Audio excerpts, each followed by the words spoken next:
You're listening to Undisturbed. This is your host, Kyle Dangler. Today we're going to have on guest Ben Ramirez, third baseman for the USC Trojans. A little bit about Ben. He played in the Cape Cod League this past summer with the Chatham Anglers. He's from California as well, from Chula Vista, so he stayed local to home. He's a junior, and just a little bit about him. In the Cape Cod League, he batted .269, 2 home runs, 12 RBIs, and this season he was batting .310 before the whole COVID pandemic happened. So just going to be talking to him about all things USC Trojans baseball and talking about what his future is going to look like with all of the hoopla going on now with the possibility of probably going to the draft, but also having the extra year of eligibility now. So we'd have 2 years of eligibility in terms of that when looking at that term. So it's going to be interesting to see what he does. And yeah, we'll just get going. Hello. What's going on, Ben? Good. How are you? Good. Yeah. So just welcome to the podcast. And, if you're ready to go, so are we. Yep, I'm all good. Thanks for having me. Thanks. Yeah. Thanks for coming on. I just wanted to ask you first off, with everything going on, what's it been like out in California for you guys? I know we've talked to a bunch of players in various colleges and also in the major leagues, and just, everyone has an interesting, story or what they're trying to do to stay busy. What's it like for you and the team out there? Yeah, well, I'm at home in San Diego right now, so as you know, all my teammates are at home, but just trying to stay busy on the baseball side of things and trying to get stronger. I have a little weight room in the garage that I've been using, a little tee outside, so nothing great, but just trying to keep it fresh, keep the swing fresh, looking up for the upcoming draft. Yeah, and that's one of the questions I was gonna ask you about, just because with all that's going on, I believe that baseball, spring sports are getting an extra year of eligibility, but you're also a junior, and most juniors go to the draft. What's it going to be like for you? Because you're kind of in this weird realm of things where you have 2 years of eligibility left. Now, but also you can go to the draft. What's that like for you, just in terms of what's going to go happen? Are you planning on discussing it with the family? I'm sure. What's it like for you? What's going to be the next step, do you think, for you personally? Yeah, obviously the goal is to get my pro career started. That's been the goal of mine since I started playing. But yeah, like you said, it's crazy, the stuff going on. I know that they said maybe five rounds, I think, or 10. Yeah, I've been hearing 5 from players. Yeah. So, I've talked to a couple of scouts, and even they're like, they have a plan for 40 rounds, and they're going in with 5 now. So they're just saying, like, we're kind of going in not knowing exactly what's going to happen, So overall goal, obviously, is to get drafted. But like you said, the spring, we have our eligibility back for spring athletes. So definitely creates some leverage if it turns out that I don't go. So that's a plus. But the goal definitely is to sign and get the pro career going.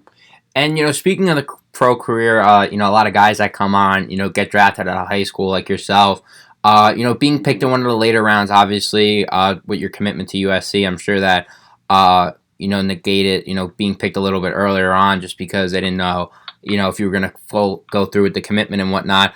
Just getting drafted by the Cubs back in 2017, what was that like for you in terms of your process of, weighing the pros and cons of going just to the straight pro in terms of your own decision? Yeah, obviously I went pretty late, and I was looking for a little bit more money in order to forego playing at SC and, getting an education from there. But I think overall, it was a good decision for me personally. Just development-wise, I think college baseball has turned me into a much better baseball player. And I honestly don't know if I would have been ready to sign right out of high school and be out on my own playing in some random state somewhere. Yeah. But yeah, college is awesome. The relationships I've built there, I think, are going to last a lifetime. And obviously having the education part to fall back on if baseball essentially doesn't work out is obviously a plus as well. And I wanted to ask you, just in terms of, your high school career, I'm sure, California, I usually like to say that, in terms of, a couple of guys, coming from some of the colder areas that, there's not as many good players as them as there are in the state. But for you, being out in California, it's known as probably the best state, if not with Texas and Florida, just in terms of the amount of guys who come out of there in the draft and in college and whatnot. I mean, Yeah. how's it gone for you in terms of the talent? Just because I'm sure you've had so much talent around you all this time, and then going into college, do you think that made it an easier transition for you, being around so many probably great guys? Yeah, absolutely. I mean, the jump from high school to college, I think everywhere is going to be different, but definitely in California. I think I remember I played when I did area codes. I think that 2016 summer. I think that SoCal team that I had when talking about how stacked California was. I mean, I think overall the signing bonuses accumulated on that team in the 2017 draft were like 19 or 20 million or something just on that one area code roster. Um, but yeah, I mean, playing with those guys, the guys like Nick Allen, I'm sure you've heard of him, Hans Kraus, and all those guys. Just the talent level that they bring, it definitely, for me personally, I kind of made me play at a different level, a higher level than I would have been playing at. But yeah, I mean, the jump from high school to college is definitely big. And for you, obviously, being drafted, I'm sure scouts, knew that you could, go make straight to the jump to the pros. But obviously, trying to refine your tools and everything. What was one of the main focuses? Just if you could look back to, your first, season, what was kind of your main focus going into college that you were really looking to, fine tune for when you get this opportunity, as you do now this summer, to, possibly get drafted again? Yeah, I think going in my freshman year into college, I think one of the main goals for me, and still is, to get stronger. Try to hit for more power, more extra base hits, which I kind of lacked in high school. Um, and it sucked. I think this year, my junior year, I think this was the year I was kind of projecting the most of that. I'd had 3 home runs this year, and um, that was already one less than I've had the first 2 years of college. So it sucked that the season had to end, but I mean, just getting stronger. I mean, our strength coach up there, up at SC, he's awesome, and I think I've gained 20, 25 pounds since walking on campus. So just being consistent with my swing and getting stronger probably have been the two things I've focused on. And in terms of the power and everything, I know you mentioned obviously getting stronger, but for you, just in terms of, I mean, has launch angle been a big thing for you in terms of trying to elevate the ball more to maybe hit more home runs or doubles or try to spray the ball a little bit farther? Is that something you've looked into, or is it just more focusing on getting more at bats and just kind of going with the flow in terms of your swing? Yeah, no, definitely. I think that's what the game's kind of becoming now. Is they're getting into all that launch angle and hitting pop ups and stuff and trying to get the ball over the fence. Um, I think for me, a big jump. Over summer I went to the Cape. My second year that I was out there, my hitting coach was Mickey Tettleton, and he was a big leaguer. He played for a lot of years. I think it was the Orioles, maybe. Forget what teams, but yeah, he was big on simplifying the swing and just kind of trying to put bat on ball and getting more power behind those swings. And that summer, actually, I hit 2 home runs that summer. And came back going into this year, and I felt a lot better. But launch angle wise, I mean, I haven't really. I know they have those tools now that you can put on the end of your bat or Yeah. stuff like that. I haven't really looked into those a lot, but I mean, I'd be interested to see the difference in the swings that do get out and the swings that don't. Yeah, and for you, the Cape, obviously, everyone that's basically been on the podcast has been a part of the Cape just because, all the talent that, we've been able to talk to, fortunately. For you, I mean, what was your experience like? Because obviously coming from California, going across the country to the Cape Cod League, I'm sure it's more, unique for you in terms of, getting the opportunity to play kind of more on the East Coast. But not only that, I mean, having the more of a mentality of a professional aspect just because there's no school in the summer. I mean, what was it like for you in terms of preparing you an extra step before trying to get a pro career going? Yeah, I mean, I loved it out there. I mean, I was in Chatham, so it was beautiful. Probably one of the better towns you can be in out there for that league. but yeah, like you said, having no school and just focusing on ball and playing every day, I think at least for me, was a huge difference. I know college, you have to focus on academics and put some time into that during your week. But I mean, I love just waking up, going to the field, playing in the game, and coming back and doing it all again the next day. It was fun. I had a great time both years I was out there. So I think it's definitely a good experience. I think summer ball as a whole, does a really good job of preparing kids for kind of what it would be like if they were to get drafted and playing pro ball. Awesome. And, it just seems like, in terms of, getting to talk to you for a little bit, that, the pro career is definitely something that, you've been long aspiring to do.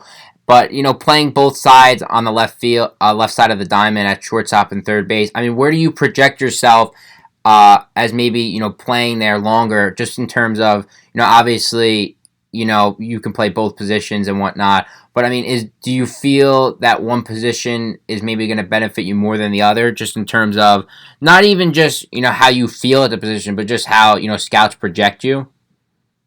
Yeah, I mean, personally, I like playing shortstop more. But honestly, for me, I don't think it really matters. I mean, to get picked up, I think it's in their hands where they want you to play. And I honestly think I can play both positions pretty well, so it doesn't really matter to me. But in terms of how valuable it makes me, I would probably say shortstop would probably be more, probably better for me if I were to project there a little more. But it doesn't matter. I mean, I'll play wherever. I play a little second too, even over the years in college. So as long as it's in the infield. Yeah, definitely. And something I wanted to ask you too is Pac-12 baseball.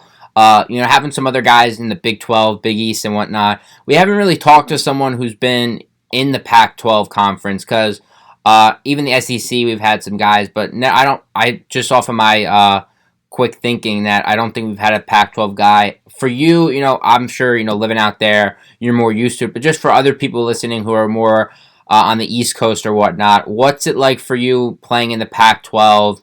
I mean, what's the competition like out there, and how do you fare just in terms of USC within the Pac-12?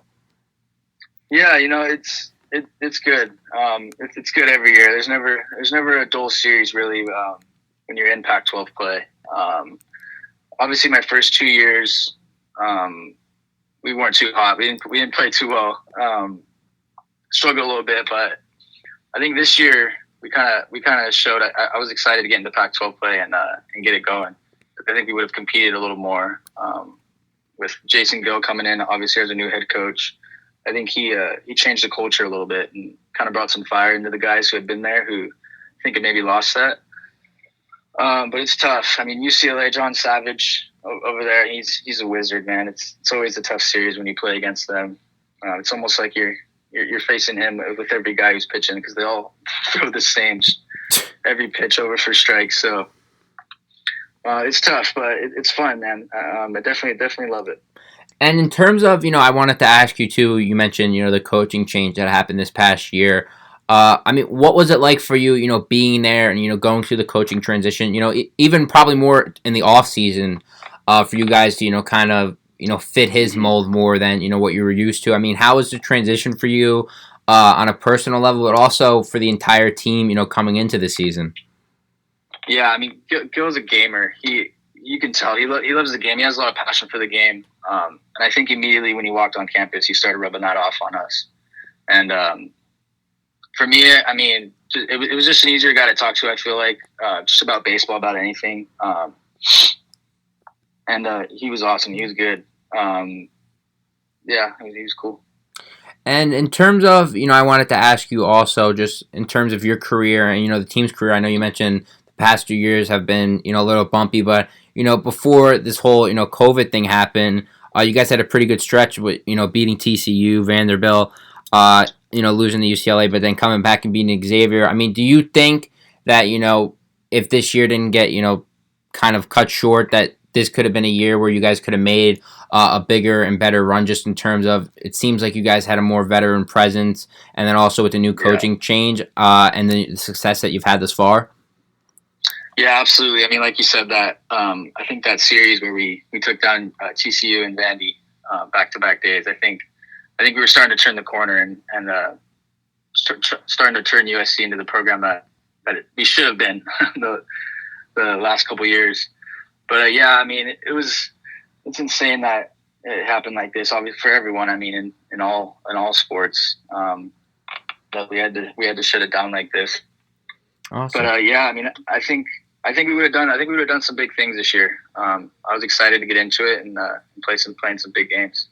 And for you, obviously, what's happening right now is insane, just in terms of everyone being on their own. But just with the team and everything that's going on, obviously, I'm assuming online classes and whatnot. How much are you in contact with the team, and just staying in touch with them? If you do decide to go back, not knowing what's happening. I mean, is there still a tight knit connection with everyone, just in terms of staying in touch, or do you feel that everyone just kind of on their own right now, and everyone's on their own little island? No, I mean, I think even for the guys who maybe won't come back, I mean, we've been meeting actually on Zoom as a team every Tuesday, and those are pretty funny. Those are fun. Good to see the guys. But no, I think we're a tight knit group. I think for the guys who do end up coming back, I think it'll be a lot of the same, dynamics that we had this year. Is good group of guys, good group of players. Like you said, the veteran presence. I think we added Ben Wanger, who is a senior. I think he's from Boston area, somewhere around there. So East Coast guy, but he came in and started doing big things for us and changed the dynamic for the team as well. But I'm excited, man. I mean, either way it goes, if I do end up going back, I'm excited again. It'll be fun. Awesome. And, obviously, with the season and everything, I just wanted to ask you, kind of, big picture question, just in terms of, when you were a freshman going on the campus and where you are now. I mean, what's the one thing, even if it wasn't baseball related, which I'm sure there's stuff too, but what was the one thing that you would tell yourself, a younger version of yourself, just looking back on, everything that you've done in college? Yeah. I mean, if I could go back, I'd probably just tell myself to put in the extra work. Over the years, I think with summer ball and with the regular season, I think I've noticed when I was on, it was when I was putting in those extra hours in the cage, those extra ground balls. Not during our practice slot. That's when I was going well for going into a series. So I think I would just go back and just tell myself to put in the extra work and try to get as much better as I could. Awesome. And in terms of, everything that's going on and, the draft coming up, I mean, I know you mentioned, doing a little work at home, but how long, just in terms of, if you were to get drafted and, go through the process or, even have, mini sessions, around your area, just in terms of scouts want to see you, I mean, how is it going to go for you just in terms of, trying to stay in game shape if, you have to go through a little combine or whatnot, or, you get a little action before the draft, just in terms of, helping your stock and, keeping fresh during this time and maybe putting in that extra work that you mentioned before? Yeah, definitely. Like you said, I think they've been talking about doing like combines or something along those lines to get one last look at guys before July, when I think they're going to do the draft. But I was thinking about that. I mean, I would definitely try to get some live ABs or something before I had to go in and face a guy throwing 95 or something when we've been sitting around. And I think I was talking to my coach the other day, and I think the pitchers in this situation, I think, kind of have the better end. Yeah, definitely.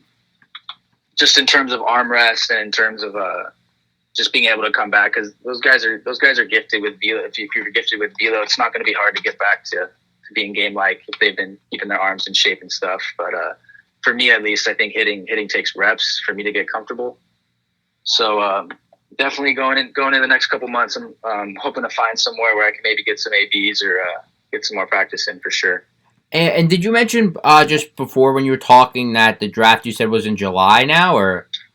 I think so. I think I heard they're thinking about July 20th around that time. I'm not totally positive. I know they're still up in the air on a lot of the things going on, but I want to say July.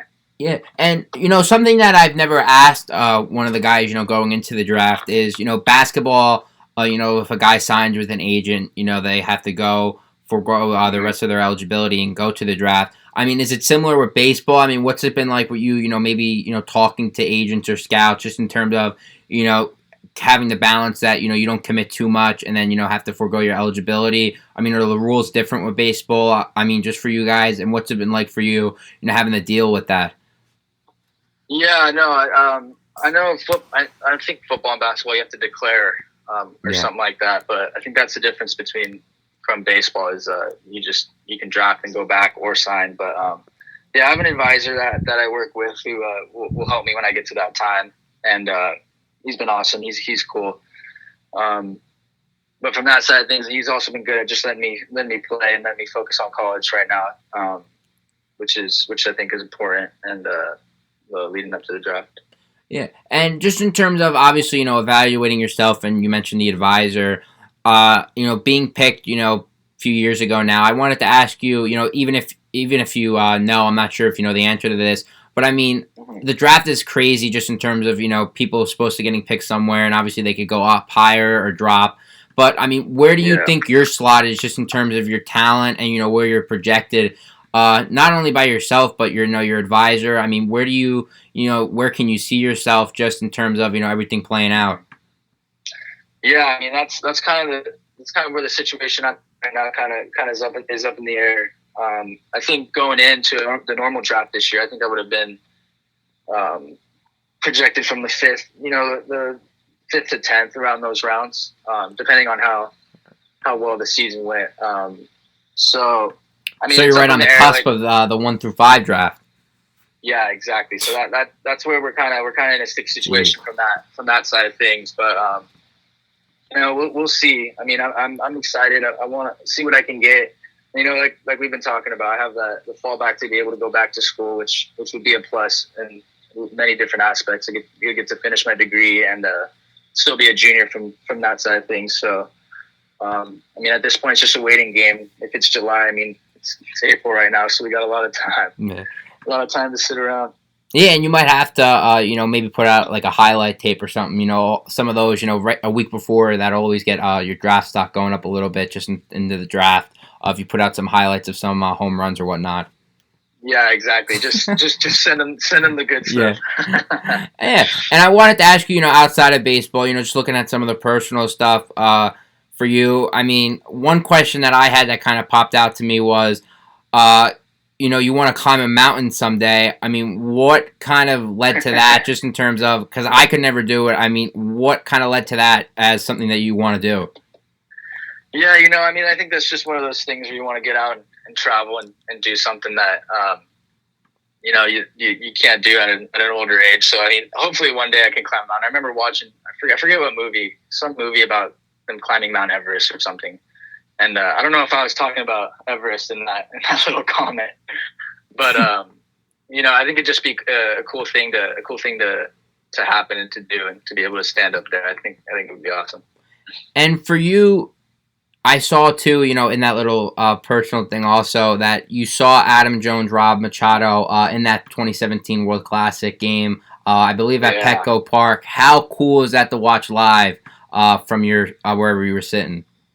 Yeah, we actually had pretty good seats. We were about 6 rows behind home plate up there. Okay. So yeah, it was awesome. I mean, that game was pretty sweet, and for the U.S. to come out on top of that is obviously a plus. But I mean, I think it was Machado who hit it, right? Yeah, Machado hit it. Yep. Mm-hmm. Yeah, I'm a big Machado guy too, and obviously he's here in San Diego now, so I get to see him play when we go out to Petco. But I mean, that was ridiculous. Adam Jones, I know he's a San Diego boy too, and to do that with Team USA, that's crazy. Climb up the wall like that, it was awesome. The crowd went crazy. Awesome. And, for you, I wanted to ask you also just two more questions, baseball related, but also not, as serious. The first one for you was, I wanted to ask you, thus far, who's been your favorite teammate that you've had, even at college or in the Cape League or high school? I mean, where it's, one or two guys that, you really have a bond with and a tight connection with? Yeah, probably Jamal O'Gwin, he plays third for us right now at SC. He's been my guy since freshman year. We came in the same class, and just a great baseball player, even better person.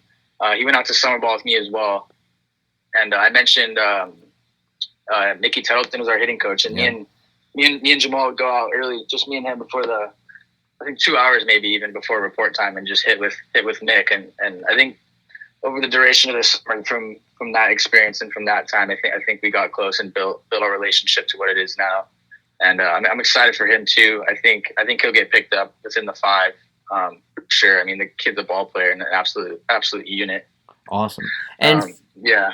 And for you, I wanted to ask you a last question before we let you go. Obviously, this question comes with a little sensory, just so you don't get in trouble. We always preference that just because we don't want something to happen in terms of maybe saying a party or something. But favorite moment off the field at USC, just because it's so awesome out there for you guys. I mean, what's kind of one moment outside of baseball that's resonated with you at your time there? Outside of baseball, without getting yourself in trouble with the draft coming up. Yeah, probably like game days, going to football games. Okay, for sure. Yeah, the vibes on campus with the tailgates and stuff. Just seeing all the alumni around and getting to talk to people. It's a blast. It's a great time, and you get to watch the NIC football, which hasn't been what it is over the last couple of years, but it's still awesome to go to the Coliseum and watch those guys play. So probably just football games. They're fun, man. Awesome. And I just wanted to ask you one more thing too, just because I forgot to mention that we are from Seton Hall, so it's kind of crazy that you guys actually played them, which is kind of unique, just because you never see Seton Hall playing a team from the Pac-12, let alone USC. I mean, what was kind of, their mentality, coming in? I mean, how do you think, obviously you won 2 or 3, but, just from you personally, I believe you hit 2 doubles against them. What was that series like, if you have any memories of it? I'm not sure if you do at all, just because it's not really something that I'm sure, pops out to you, but just out of curiosity. No, it was good. They were competitive. They were good. I think a lot of us were thinking that they weren't going to be as competitive as they were, and obviously we lost the game. Took 2 out of 3, but I think most of us kind of think, when we think Seton Hall, I think we think of basketball or along those lines. I know they had a guy this year, though, right? Who's going off, I think. Yeah. He was an All-American. Yeah. But no, they were good. Good kids. I remember talking to the first baseman a little bit when I was on first or whatever. And it's funny when all those East Coast teams or wherever come in, I always ask them how the weather is over there right now, and they're always just like, it's not as good as here. So it was fun though. They're a good team, good group of guys. Had a good time. Awesome. Yeah, you definitely live in a better climate than us for sure. We just wanted to thank you for coming on again. Ben, it's been a blast talking to you. We wish you all the best with the draft coming up. We hope to see you getting picked in, the first 5 rounds, if that's, what they're going to do, and stick with that. We wish you all the best with that, and, just staying safe out there, and, hope to talk to you soon, and just best of luck. Yeah, absolutely. Appreciate it. Appreciate you guys having me on. Awesome. Yeah, so hope to talk soon, and, just stay safe out there and keep on grinding. All right, you as well. Thank you. Have a good day. You too. Yeah, so that was Ben Ramirez, shortstop from USC. Great talking to him, just talking to him about his draft stock, what's he going to do at school, and then just some of his other memories from baseball, just in terms of his playing career at USC in the Cape Cod League, which is obviously the prestige league for summer baseball in college. Just talking to him, he's now about, I would say, a dozen guys as far who we've talked to have been a part of the Cape Cod League. So just, shows the talent that we've been able to talk to and how great it is to talk to these guys, because that's the best of the best league for college summer baseball. It doesn't matter where you come from or what school, just, that kind of environment out there is definitely cool to see. Thanks again for listening to Ben and I talk. We wish them all the best with the draft coming up, and just stay safe, everyone, with the whole pandemic going on. We wish Ben all the best out there. He should get picked within I believe the 5th, 6th round, like he mentioned, the 5 through 10, but just he had a solid year before the whole COVID thing, and he showed the extra power, and he's hitting for higher average. So we wish him all the best. Hope he gets picked and hope he gets to live out his dream. Thanks for listening to us again. Trying to turn out the podcast more frequently, just in terms of making sure that our content stays updated. And with the COVID going on now, it's easier for people to listen and tune in just because there's nothing to do besides listen to me ramble on with people or do puzzles or coloring books at home. Thanks for listening to us. All the best. We appreciate all the support, and just thanks again.